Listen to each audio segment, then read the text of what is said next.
Okay. All So right. hit go live and let's see what we get. If it doesn't work, it doesn't work. Okay. And then I'll go back. So we are live now. So we'll see if yours happens. I think we're live. Yay. Yay, us. So Okay, yes, it shows you. It shows that your Instagram's up there. So good. Well, how exciting. I know. Going live. Technology. I know. So, hey, everyone. I know we'll give a few minutes. We just came on. We did change the time because Miss Rosann had a conflict that needed to be resolved with webs. I think teaching a class maybe or doing some kind of video. So we wanted to make sure she didn't mess out on that. And we all know that we'll save this recording and put it out everywhere we can. But so you can catch it if you don't come to us live. But we got a lot to talk about. And one of the great things about doing this with Rosann is that she has a lot of information. And she also loves tea. So, with our yarn and tea concept, I wanted to, moi, forgot my tea because I was too busy trying to get in the morning. But I knew you had something to share that you wanted to talk about, and I want to talk about it. So let's talk about what you're having. So first, wait. This is Rosann Fleischauer, and she and I came together. Gosh, I guess you did this pattern with my friend Sandy's yarn. Mm-hmm. And that's how we got connected. And that's been at least over a year ago, maybe 2. I don't know. We bonded over yarn. That's exactly right. And that's the whole beauty of this whole community. But anyway, so let you introduce yourself, and then you can talk about your tea, and then we'll do everything else. So everybody's used to me kind of going crazy. So crazy's fun. Never lose that. I'm Rosann. Thank you for having me join you today, Angie. I appreciate it. And yes, I am teaching a class at 2:00 for webs. I do a lot of remote classwork. And the reason I do that is because it makes it so much easier for people. Just like you can move Pearl around and you can be in different places to have an entire yarn shop at someone's fingertips, I can be online and teach to people all around the world. I do classes here, Australia, Okinawa, the Pacific Rim in general, and any place where I have an English-speaking market. And I'm contacted by a local yarn store to work. So sometimes I'm up in the middle of the night. You never know, you'll get a text from me. No, that's pretty cool. Yeah. And I also do design work. I wrote the book Cozy Coastal Knits. And it does feature some of Sandy's yarn, which I think I spy behind you too. Yes. I had a difficulty arranging it, but we're okay. It looks better on than this thing. It's better on me than on that model. That can be said of a lot of things that we make for ourselves, right? And that's the beauty of it. When we make something for ourselves, it's something that we can enjoy for ourselves. Exactly. And our friends and family. If we can get a good fit on them, we're always happy about that as well. Sometimes it's a lot of guesswork. That's right. So, and yes, I do enjoy tea very much. And today I made one of my favorites, which is I take white tea, green tea, and a pomegranate tea, an herbal tea, and I mix all of them together, but I only use that during the day. And when it's a really nice hot day, when I get up in the morning, I'll leave it outside in a mason jar with a lid on it, make sun tea for lunch. Or if it's a cold day like today it's barely 60 degrees here in Massachusetts. So I made the tea hot. And I always try to use one of my old favorites. I have a set of these teacups.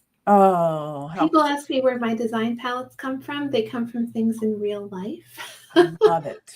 Because I'm personally not very good with color. Thank you. So this is a set that my dad gave me. I've always been a tea drinker, so he had given me a tea set. I might have been the only student at the engineering school I went to who had their own tea set. And I still have the pot too. I have it on my desk. Let me grab it. It's just a really awesome. Hold on. There it is. I'm still looking for a tea set. Oh, that's beautiful.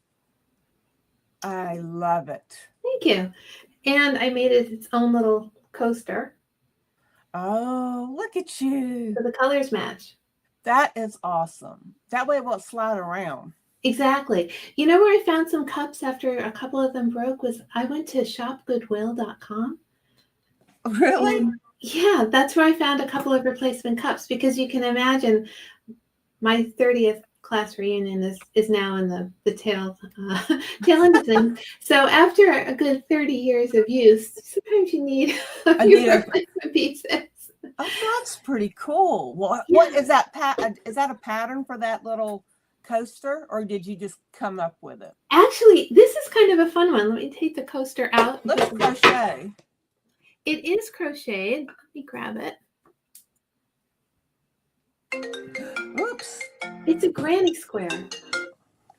Oh. And I folded it. You remember those fortune teller little things that we had as kids? Yes. You would open it up. Well, I made a big granny square. Oh. And then I decided I would see what else I could do with it. Because I Yeah. only had one of these really pretty yarns. And it went so well with this set. I thought, what could I do with that one fun skein? I think yes, it is. It's from Premier Yarn, but you could do it with any DK weight or even a worsted weight yarn. You make a granny square, you fold it up like you would used to fold one of those fortune tellers, Mm-hmm. and then you can use it as a coaster. I love it. I love it. Thank you. So Yeah. this is in an old issue of Crochet World.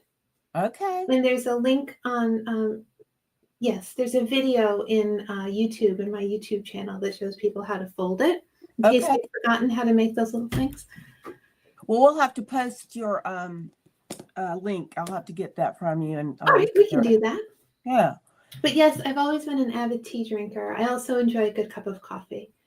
Well, I do too. I have to have my one in the morning, but then I love my tea. So thank you for doing the tea today, which I thus forgot. But so we have the program to try. I know. So Katrin is here, Deborah Sue, and then Kathy. And Kathy said that she bought your book a couple of years ago. So she bought it. I think she got it off Pearl, but so that's. I mean, I know I've sold 2 rounds of books. And because they're great patterns and everything, so everybody kind of knows. And then Kathy's likes London Fog tea, so I do too. I'm a black tea drinker too, so I like it all, to be honest with you. I like black tea in the wintertime. Oh, I never think about that. I just like what I like. But I do have a white tea recently that has coconut and a couple of other things. It's a plum deluxe tea, and it is really good. But I can tell the difference. I love it.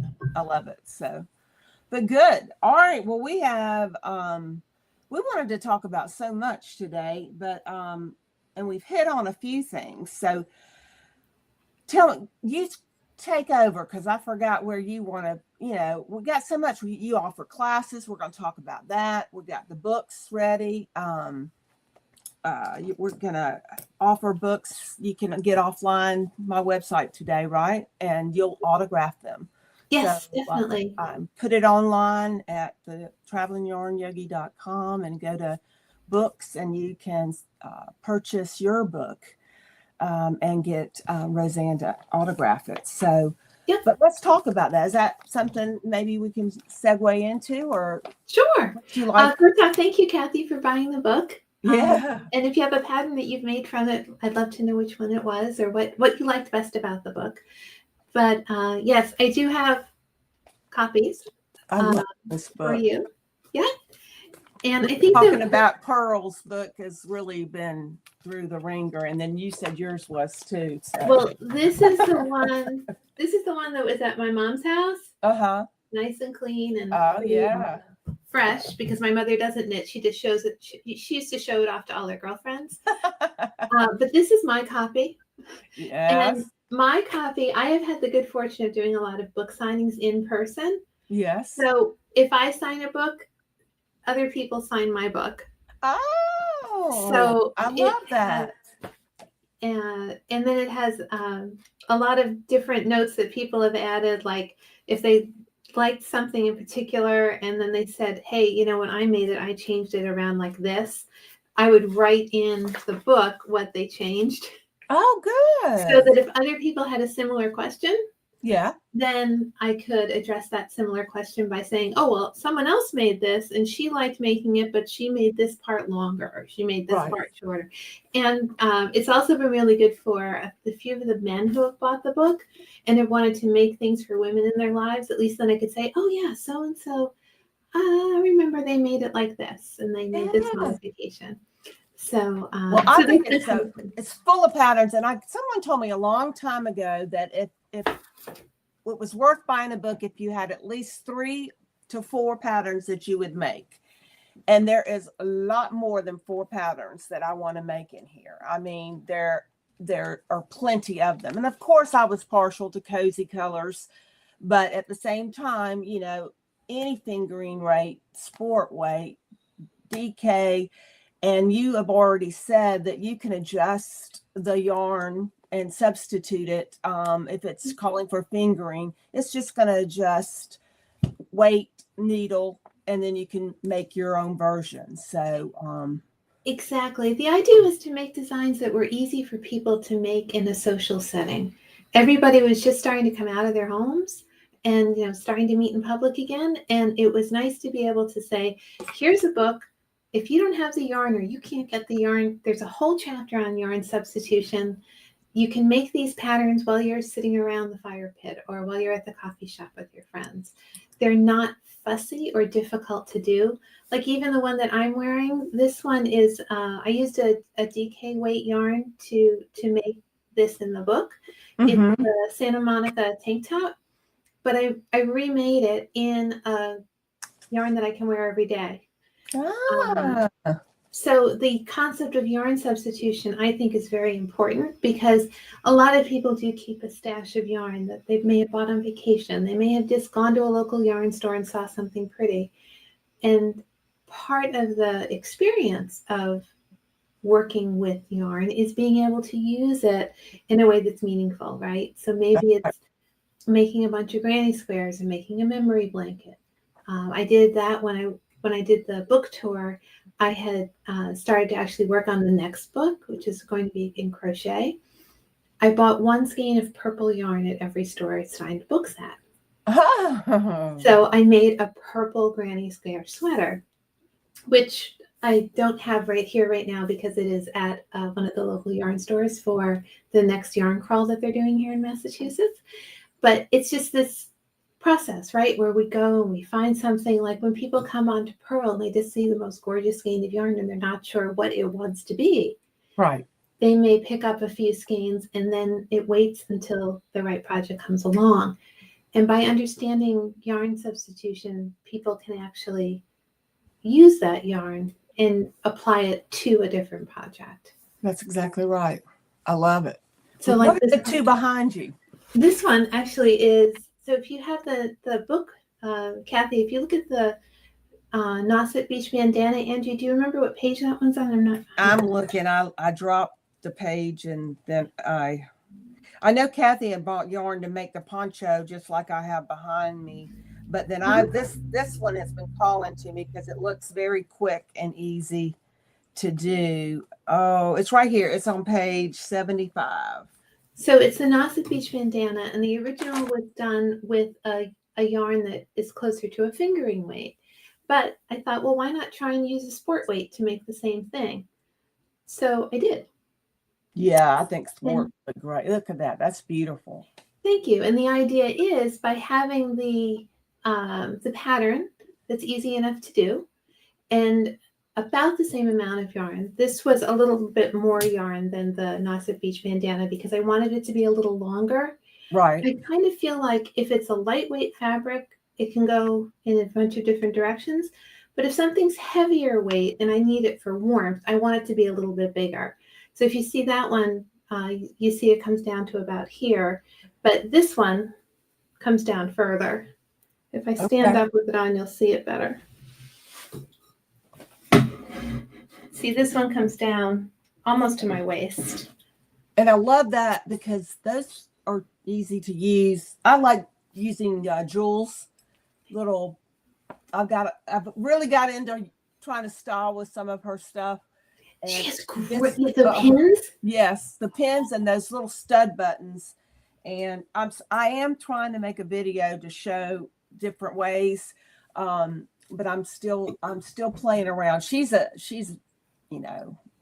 great at doing that. I'm still learning, but I think that would be something that would be really pretty with it. But I just think this is a one skein then, really, right? It can be, yes. Okay. So if you had one skein of sport weight yarn that you absolutely loved, about 300 yards or so, 350, you could make a nicely sized version of the Nauset Beach bandana using that, because it really is a yarn weight agnostic product. Yeah, there's a pretty picture. There we go. Yep. I love that. So, And that's that one there. And what is the one behind you again? Is this your favorite color? Those blue is my favorite color. Okay. But the Cozy Coastal is because I started to knit when my husband got a boat. Oh. Because you can only sit for so long. He got a power boat. You can't do anything on a power boat, right? So I started to learn to knit. So every place we would go, I would buy yarn. This yarn I got in Maryland. Ooh. And then I had to get more of it. So the third skein for it I got in Roslyn, New York. So I get around with my yarn. And this one is actually, it's not unlike the piece behind you. Yeah, this one. So I'm trying. If we look at the stitch pattern, I'll hold it up. Yeah, I keep messing mine up. I just got to let it go. But this is the one up that we. Yeah, there it is. There's the Atlantic poncho. Well, if you take the same idea from the Atlantic poncho, yeah, you can make a rectangle. Yes, which is that? And make what it into is. a cocoon. Oh. So this one is actually sort of a hybrid between the there's a Nantucket Storm. Yes. Yeah, there it is, and the Atlantic poncho, which is on the cover. Okay, you just changed the by changing the dimensions, changing the needle. Okay, you got a guideline, but you're going to make a few modifications. I love it. If you love a stitch that you find in Cozy Coastal Knits, you can adapt it and use it for something else. This one happens to be a cocoon that's made out of a different yarn than the Nantucket Storm. It's actually the same yarn that was used for the Pacific poncho, which is in the book, it's featured in a really rich shade of rust. And it's just kind of interesting the way the drape of it works. You've got several ponchos in here, which I love ponchos. I like them very much too, because I find them very useful. You can layer them. You can wear them instead of a sweater. If you have a tank top on and you just running into the grocery store, you don't have to muck about with getting your sleeves into a sweater. I don't know about you, but in the summertime, I like to wear a lot of bangles. And it's very hard to be elegant about putting a sweater on when you have bangles on, right? They get stuck. So that's why I like to do that. But when we think about this idea of how we can substitute different yarns, people always ask me what's my favorite piece in the book, and I know I'm not supposed to have favorites. Well, that was my next question. Go right ahead. Well, I think that my favorite thing about my book has been seeing what other people make from it. But this one, oh yeah, this is my absolute favorite. Look at the way that Sandy did such a gorgeous job. Look at these colors. I love that. I forgot that's orchid, I think. This is Orchids and Martello Tower. I worked on this when we were down in the Keys. And if you ever get the opportunity, I know it's not on the beaten path when you're in Key West, but there's this gorgeous little building. It used to be a fort. And the garden club took this fort over and they put all these incredible orchids in it.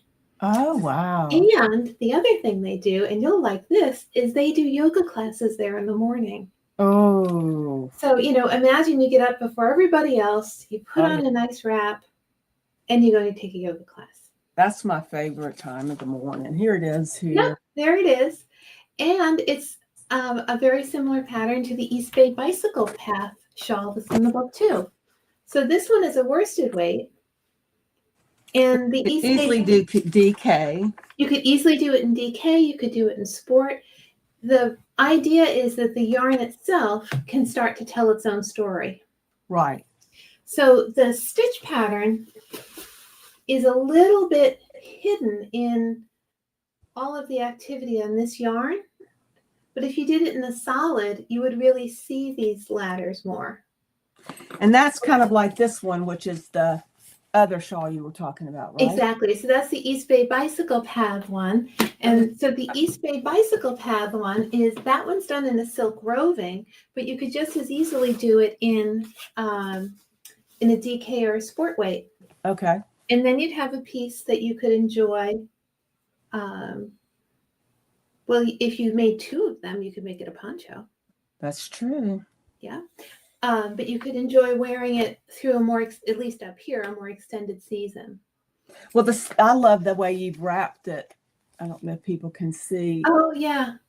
It's been wrapped like a shirt or, something top. It's kind of cool. It's a cover up. That would look great with one of those jewel, you know how she has the ones that have the snap on the back? Yes, yes. That would be fabulous to just put that on the shoulder to hold that piece in place. Beautiful. We used regular pins to hold it in place, but you could use it an architectural element, if you will, right? You could use a nice big pin. You could even use a hair clip. That's right. It looks really good. So I love it. And I think it's really a bang for your buck. I mean, I've said it. It really is. But more than that, this book, as I told in the beginning when I brought it out, and we had you on before, but now I've had a chance to dive in and hear from people. But you have all these great tips about knitting and much more to it than just patterns. So that, talk about yarn selection, and you talk about finishing, and you even have a blurb about each of the yarns you used in the book, which is great for those dyers to get a little bit of exposure. And but that's really, really, really cool. And I noticed that you've got your favorite tools or tools in there, and maybe not your favorites, but maybe some of them are. But and I can't wait because I see something in here, but that's coming later, of a tool I've got coming out that I've designed. So that's exciting. Yes. So I'm just kind of working on it right now, but it will be maybe by Christmas I'll have it out. So we'll see. Oh, that would be a great thing to partner with a book. I know, I love it. Get the whole thing up. But so what else have you thought? I know you got a crochet book, but are you doing any other individual? You've been knitting a lot online. So is that, and they don't look like these patterns. So are you coming up with new ones? Yeah, I have a couple of new knitting patterns that I've been working on. And one of them is going to be, one thing that I think I'd like to explore more is this idea of layering different pieces together. Oh, yeah. Mm-hmm. And in order to do that, it's important to be able to work with fingering weight or lace weight yarns, maybe a little bit of mohair. So I've been experimenting with very lightweight yarns to make more diaphanous fabrics. So you can actually kind of see me through this one. That's nice. Thank you. And the idea is to expand this concept of working on a project that can be done in a very social setting. So minimal lace work, minimal shaping. And there may be a little bit of work that you need to do when things are quiet, like working on the detail for a sleeve. But the idea is to have a piece that you can work on with other people. Right. And it helps build the memory too, right? In terms of, like in the book, you'll see that there are certain patterns or names for places I've been or things that I was doing at the time when I was working on the original. Right. And I think that if we have pieces like this that we can make in a social setting, the story becomes where we got the yarn, where we got the other yarn, where we worked on it, who we were with. And I think that as I continue to explore that, I will be using more indie dyed yarn and more thinner yarns, because in Georgia, you could layer something. If you had a cocoon made out of something as diaphanous as this, you could layer it over a tank top. Exactly. And up here in New England, you could put it over a turtleneck. Right. And you would still get that visual interest and visual impact of the project. Exactly. And I've been exploring with additional colors too. As I mentioned, blue is my favorite. But I've also been experimenting with how different patterns look in different colors. Right. Or with slightly different textures of yarn. Because I think that an important aspect of the experience of working as a knitter or a crochetist is to be able to understand and appreciate the fabrics and yarns that you're working with. Right. So that you can come up with an inspired way to use them. I mean, how many hats do you need? How many pairs of mitts do you need? Simple projects that you may use for gifting. Well, maybe be a little bit more exciting for you as the knitter or the crochetist to be able to say, okay, I want to be able to make something that's simple and easy to do when I'm in public with my friends. So I'm just going to make little squares. And eventually those little squares become a pair of mitts, right? Yeah. And to foster the creative process, because this looks kind of fun, right? With all these different colors in it. But if this were done in just a solid yarn, it could be kind of boring. It's fun to see how these indie dyed yarns in different colorways with different tones, or the blending of them happens. So I always encourage people to swatch and take those swatches and let them become something. Yeah. So what do you do with your swatches? Well, sometimes I make mitts. Okay. Sometimes I will take them apart and I will make granny squares out of them. Okay. Sometimes I'll actually have to unknit one thing as I knit the other. So the reason this piece has so many bits of barber cord in it is because there's something else that needs to be attached to it, but I have to take it apart first. And it's actually another piece of mohair. So the mohair you can't just pull, right? You have to take it back. Exactly. So sometimes it kind of looks like one of those Escher prints where the hand is painting the hand. Where I've got one project or one swatch is being unraveled and becoming something else. Let me ask you this: when you do your pattern, when you're knitting a project, are you keeping notes and so forth? And how do you keep those notes? And do you put them in Ravelry, or do you have a journal or something that you keep all of so you could redo it the same way, or tell someone, or be able to change it up? I mean, how do you keep track of that?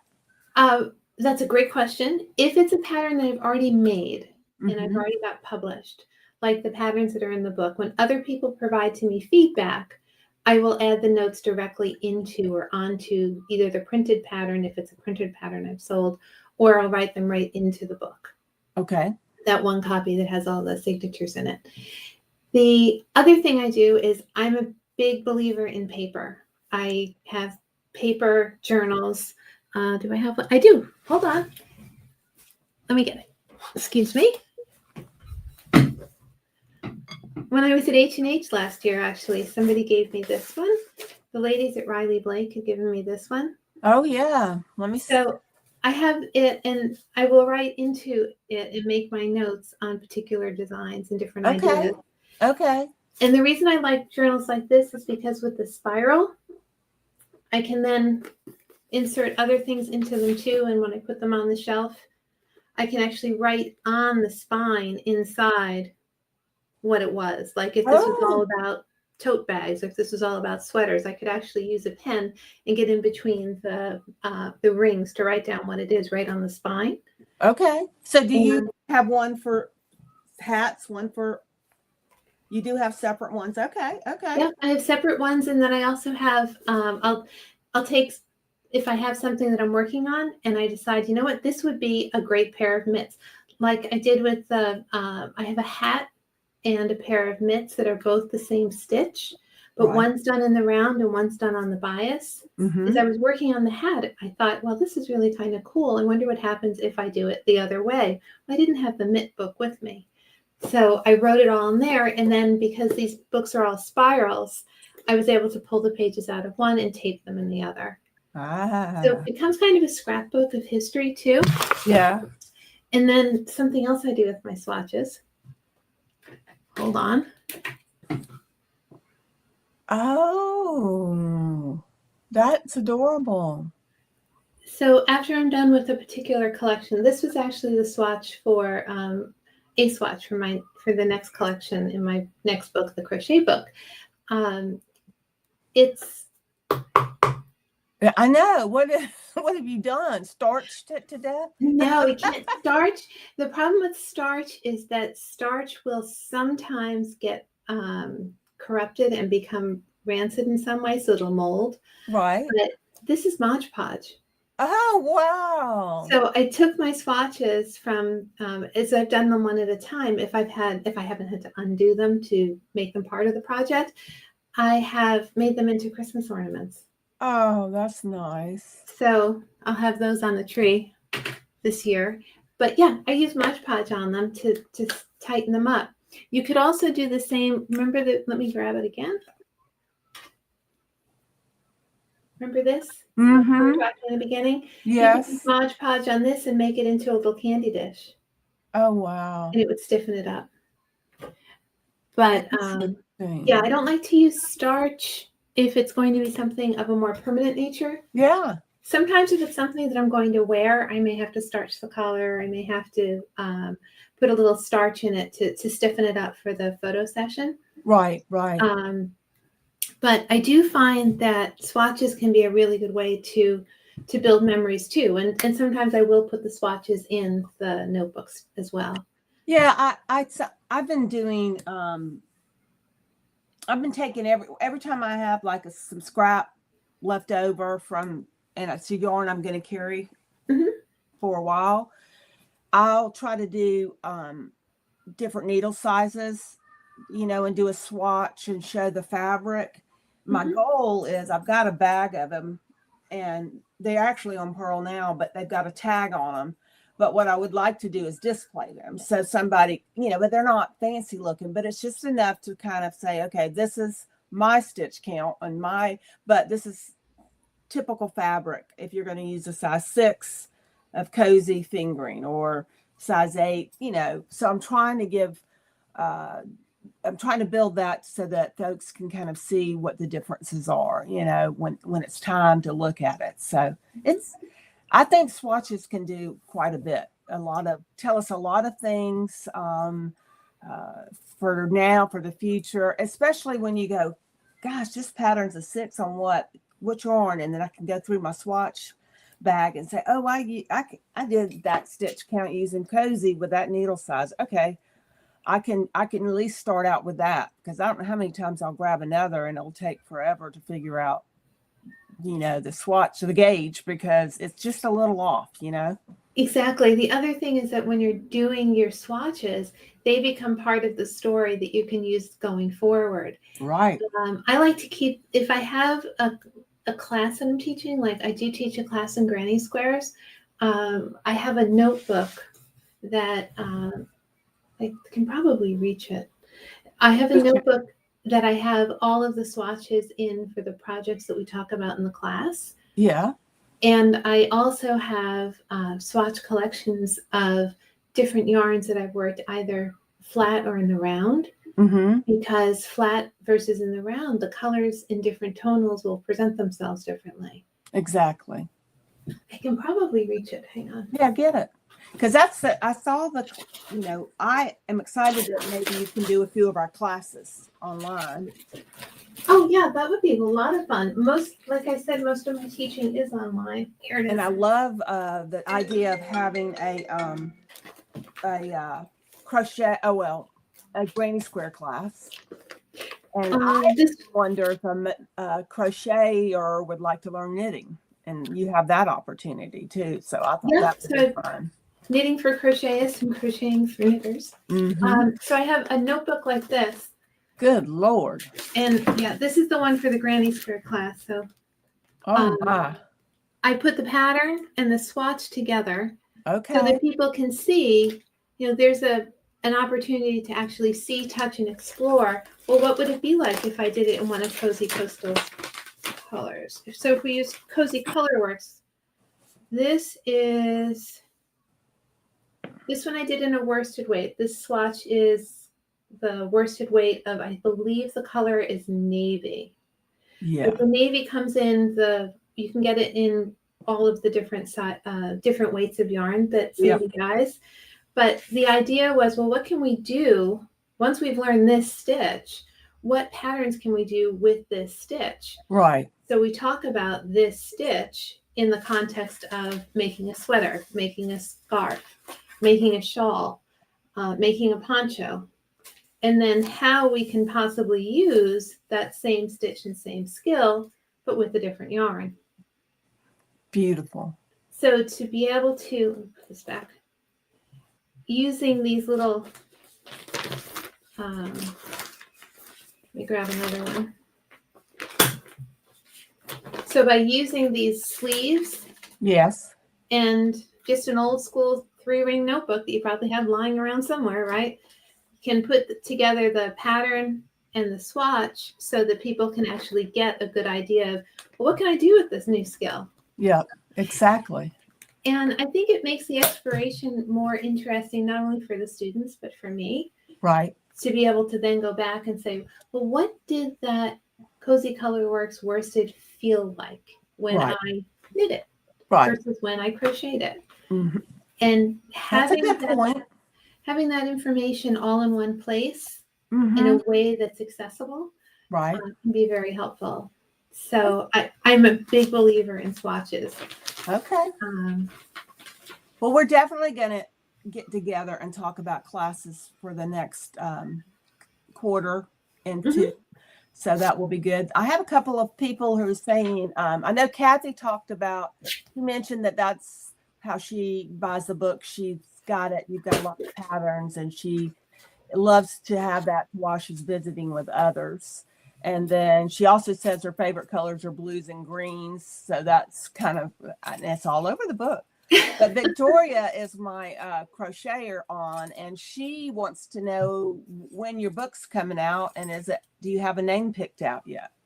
It'll be Cozy Coastal Crochet, and no, I don't have a release date yet, but I do have a bunch of crochet patterns on my website. And I think share the link, or and I'll type the link in. Sure, it's firstbytedesigns.com. Designs.com. Yep. First Byte Designs, BYTE. I'm right. I remember. After many times not doing it. And let me see. Oh, I have something else crocheted. Okay, good. This is one of the pieces that'll be in the book too.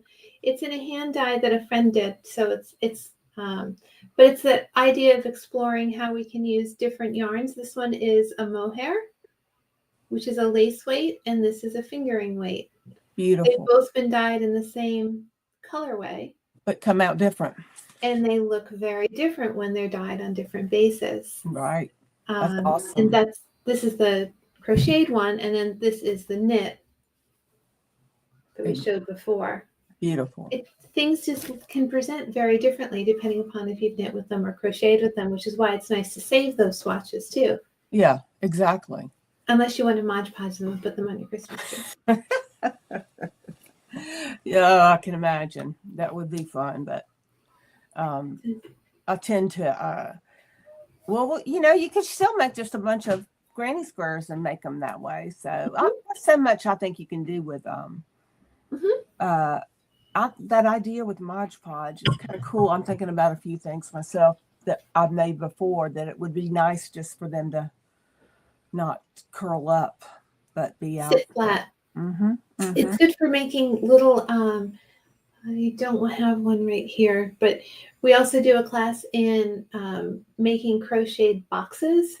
Yes. And depending upon what yarn you choose and how diligent you might be about your gauge in terms of how stiff you can make it. A lot of people can't make their stitches stiff enough for the pieces to stand up. Right. So we'll line the piece with Mod Podge to give it a little extra height and to give it some rigidity too. Okay. So there's a lot of things you can do when you walk down that other set of aisles. There is. I mean, it's almost, I mean, you can go down lots of rabbit holes and into everything. It's funny. I had beads galore that I ended up, when I went to Maine and went to Earth Fair. Is that the name of the bead company? I can't remember. Oh, there are a few different bead stores up there. Yeah, it's a huge one, and I bought, tons. Didn't know what I was going to. Well, it was when it was making a beaded bracelet, and I think Earth Fairy was the one that made the pattern for it, but they were using the Mayuka beads. Oh, wow. And it was beautiful. And that's 15 years ago. But I went and just grabbed all these different colors, and they've been sitting there going, So when I met Alexandra Davidoff and we did her class, and I ended up getting a few kits, I was able to make more kits with the beads that I had bought years ago, and they look gorgeous. So it's kind of, you go down that hole, but then, you end up finding things later. But that's called, I don't know, importing maybe, but I just got too much stuff. It's a creative process. That's right. Okay. I like that a lot better. Because you can also use those little beads that you get here and there, or that extra yarn that you get here and there, to enhance another project, right? Sure, yes. With some of those beads that you have, and depending upon the weight of the yarn that you're using, you could just string them on and randomly add them into a project. Yeah, I mean, I think it's kind of like that with your assigned pooling. You just, do whenever it fits you to add the bead to it. That's a good point. Yeah. Oh, do you have any of Sandy's assigned pooling? Yes, I do a lot. And then I have also Dawn Barker's too. So, oh, lovely. I will always carry some of that because I just think it's a cool process. And I try to look for different projects. I do have a crochet version. It's on the truck now. It's called Lupalisa. I forgot who's Baba, Loop. Anyway, it looks like it's been, it's a beautiful crochet, but it looks like it's knitted. It's a tighter, but the bobbles in it all over. It looks really good. It's nice. Cool. So, but anyway, that's kind of. I used assigned pooling yarn to make one that is crocheted that looks like little garden gnomes. Yeah, what's the name of that one? Do you remember? That one's on my website. Okay. We can get the link later. Definitely. Okay. Send it to me and I'll add it to the. But Sandy had, I think I picked it up at Rhinebeck. Yeah. She had some assigned pooling yarn. I thought it was Christmassy. Yeah. So I thought, this would be a funny little Santa shawl. Mm-hmm. So, but if you did it with other colors of assigned pooling yarn, you could get it to look like garden gnomes. That's right. That's true. Depending which one you bought. But I do find that, again, working with different yarns, especially with things that have a regular pattern to them, like the assigned pooling, although it's not, 3 inches of this, 2 inches of that, 1 inch of that in a mechanical way. But to be able to make those little changes, could even use those beads, right? You could have them in when you do your little flourish with the alternative colors. Put a bead in. That's exactly right. And that's a good idea. I mean, you just have to be creative and not be afraid to try something. So, exactly. And sometimes swatching is the way to do that discovery. That's right. And that's one of the things I love about when the 2 classes that Alexandra did. We didn't start the shawl we did just the piece of, it was a swatch of just learn to stitch, learn that, and then that particular design could be put in other different patterns. And so if you learn that technique, then you can do all these different so it's kind of cool. Yeah, I think that's swatching is great, even though people like to snub their nose up at it and run for the hills. But I love swatching. I think it tells a story, like you said, and my biggest aha moment was when I learned to use my row count is as important as a stitch to me, because your rows are going to come different than my rows. And that's what we use to make that 10 inches is not to the pattern, but to your knitting. So it's kind of cool. It is. And it's also a good way to work on different techniques together. Yep. To explore how to turn a corner, or That's how right. to have two sets of stitches work with each other. Yep. Oh, here. I should have set up my table so we could work at my table, but this sweater, I'm just going to hold up the corner of it because this started as a swatch to explore how to add a corner to something. Right. So this is a granny square, Mm-hmm. the granny stitch actually, and I wanted to be able to round the corner.